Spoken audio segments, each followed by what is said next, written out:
Bonjour, dans cette énigme, je dirais rien de particulier.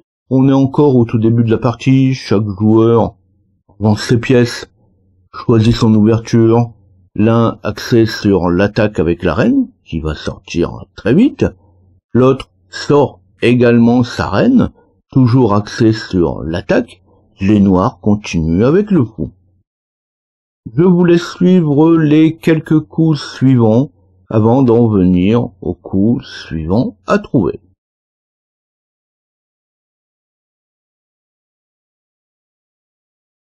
Ça va quand même assez vite. Le joueur blanc sort également son fou.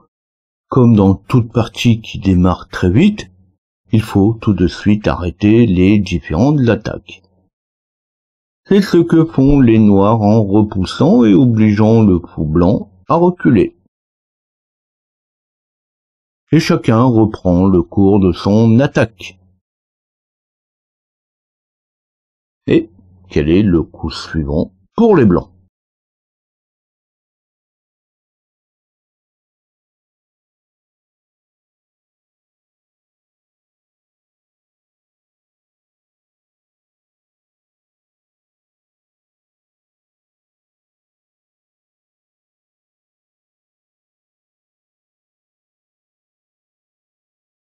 Alors le coup a déjà été rencontré dans une autre énigme, avec une organisation plus complexe qu'aujourd'hui, mais globalement, ça reste la même chose.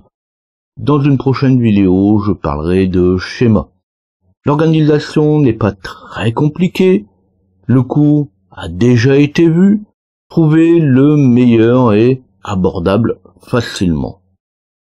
Les blancs prennent une pièce qui ne peut pas être reprise, car ça met une autre pièce en danger.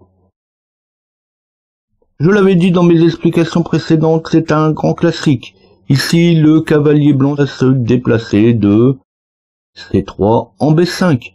Il prend alors le pion, ce qui apporte un avantage matériel au blanc. Le cavalier, pour sa part, ne peut pas être repris par le pion en C6. Si le pion en C6 prenait le cavalier, la reine blanche pourrait alors prendre la tour en A8. Et pour les quelques coups qui suivent, eh bien tout simplement le cavalier blanc va reprendre sa place en C3 et la partie va pouvoir reprendre son cours.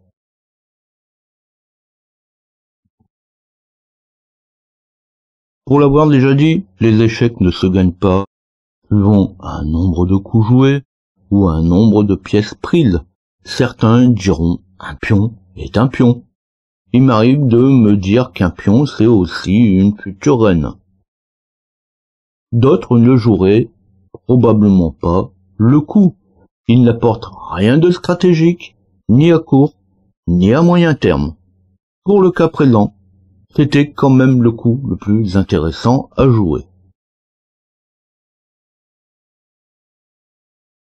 Pour l'avoir dit aussi, tout n'est pas toujours extraordinaire. Une partie se gagne aussi à force de petites actions qui finissent par donner l'avantage à l'un ou à l'autre des deux camps. Alors bien sûr, il va y avoir d'autres énigmes, d'autres vidéos de stratégie, de méthodes.